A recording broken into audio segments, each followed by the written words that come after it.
Alors si on ne va pas au Salvador, mais si on va un peu plus au nord, aux États-Unis, je rappelle que les États-Unis sont une démocratie, un État de droit, eh bien aux États-Unis, quand il y a des émeutes de ce type, la police tire à balles réelles et tout le monde trouve ça normal. Ce n'est pas seulement dans les États-Unis de Trump, que ce soit Obama, Biden ou Trump le président, c'est toujours comme ça, tout le monde trouve ça normal. Voilà, c'est-à-dire qu'à partir du moment où tu engages au mortier d'artifice et où tu mets en danger la vie des policiers, les policiers, ils répliquent à balles réelles. Et tout le monde trouve ça absolument normal dans un pays. Ça aurait été un bain de sang. Oui, alors aux États-Unis, qui n'est pas, ce n'est pas la Russie. Jean-Loup, pas avoir un bain de sang vide pour un match de foot.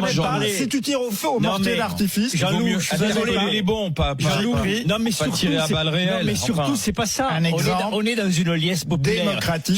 Tu as dans la rue 150, 200 000 personnes. Au milieu, tu as des centaines de connards, passez-moi le terme, qui sont casseurs. Tu tires à balles réelles, tu vas flinguer les innocents, c'est ça que tu veux. Il y a un moment quand même où il faut être calme.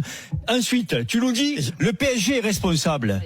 Quand il se passe des Quand il se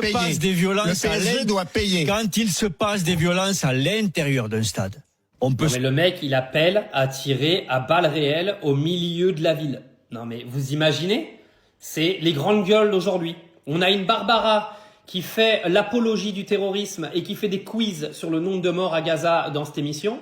Et vous avez un gars qui est en train de vous dire qu'en fait, il faudrait tirer à balles réelles sur la population parce que ça se passe aux États-Unis. Alors c'est absolument faux. Ça se passe absolument pas comme ça aux États-Unis. Faut arrêter de raconter n'importe quoi. Aux États-Unis, tu tires sur quelqu'un si cette personne-là, elle est armée d'un flingue. Tu tires pas sur les gens comme ça pour le fun.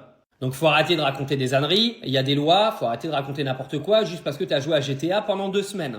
Deuxième point, le Paris Saint-Germain doit payer. Mais vous rigolez ou quoi? Si vous êtes aujourd'hui dans un pays qui est devenu incontrôlable, c'est de la faute des gouvernants du pays. Les responsables du Paris Saint-Germain, eux, ils tournent un stade de foot dans lequel il n'y a plus aucun problème. Si vous avez vu des débordements à l'intérieur du Parc des Princes pendant la diffusion de la finale, vous m'appelez parce que moi, j'en ai pas vu un seul. Ce qui s'est passé, c'est dans la rue. C'est le problème de la mairie de Paris. C'est le problème du gouvernement français, de la justice française qui est incapable aujourd'hui de tenir sa population et arrêter de tenir pour responsable des gens qui n'ont absolument rien demandé à personne.